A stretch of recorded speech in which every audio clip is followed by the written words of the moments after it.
Welcome to Homemade. Hello, welcome to homemade. ഞാൻ രമ്യ സുർജിത്ത്. ഇന്നത്തെ recipe ഒരു തോരനാണ്. ക്യാബേജും ക്യാരറ്റും കൂടെ ചേർത്തുണ്ടാക്കിയ തോരനാണ് ഇത്. ഈ സ്റ്റൈലിൽ, ഞാൻ ഈ ഉണ്ടാക്കിയ സ്റ്റൈലിൽ നിങ്ങളൊന്ന് ട്രൈ ചെയ്ത് നോക്കുക. എല്ലാവർക്കും ഇഷ്ടപ്പെടുമെന്ന് പ്രതീക്ഷിക്കുന്നു. അപ്പോൾ ഇതെങ്ങനെയാണ് ഉണ്ടാക്കുന്നത് നമുക്ക് കണ്ടിട്ട് വരാം.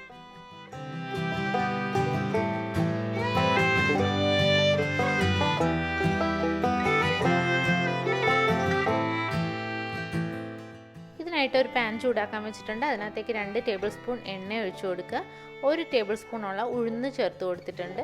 1/2 ടേബിൾ സ്പൂൺ കടുക്, ഒരു ചെറിയ സവോള ചെറുതായിട്ട് അരിഞ്ഞത്, 2 വറ്റൽമുളക്, കുറച്ച് കറിവേപ്പില എന്നിവ ചേർത്തിട്ട് നന്നായിട്ടൊന്ന് ചൂടാക്കിയെടുക്കാം. ഇതിനകത്തേക്ക് നമുക്ക് ക്യാബേജും ക്യാരറ്റും കൂടെ തീരെ പൊടിയായിട്ട് അരിഞ്ഞത് ചേർത്ത് കൊടുക്കാം. ഒന്നെങ്കിൽ പൊടിയായിട്ട് അരിയുക, അല്ലെങ്കിൽ വലുതായിട്ട് അരിഞ്ഞിട്ട് മിക്സിയിലൊന്ന് ജസ്റ്റ് ഒന്ന് ചതച്ചെടുക്കുക.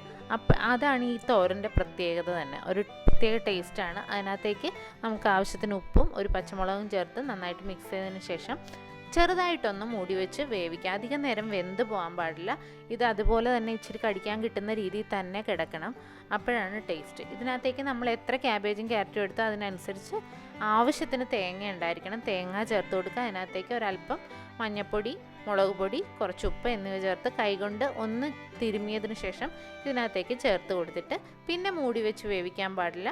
തുറന്ന് വെച്ച് നല്ല തീയിലൊന്ന് നന്നായിട്ട് ചൂടാക്കിയെടുക്കുക. അത് കഴിഞ്ഞ് അത് നല്ല ഡ്രൈ ആയി കഴിയുമ്പോഴേക്കും നമുക്ക് തീ ഓഫ് ചെയ്യാം. നമ്മുടെ അടിപൊളിയായിട്ടുള്ള ക്യാബേജ് ക്യാരറ്റ് തോരൻ റെഡി ആയിട്ടുണ്ട്. എല്ലാവരും ട്രൈ ചെയ്ത് നോക്കുക. എല്ലാവർക്കും ഇഷ്ടപ്പെടുമെന്ന് വിശ്വസിക്കുന്നു. ഇഷ്ടപ്പെട്ടാൽ നമ്മുടെ ചാനൽ ലൈക്ക് ചെയ്യാനും സബ്സ്ക്രൈബ് ചെയ്യാനും കമൻറ്റ് ചെയ്യാനും ഷെയർ ചെയ്യാനും മറക്കരുത്. പുതിയ വീഡിയോസായി വീണ്ടും കാണാം. താങ്ക്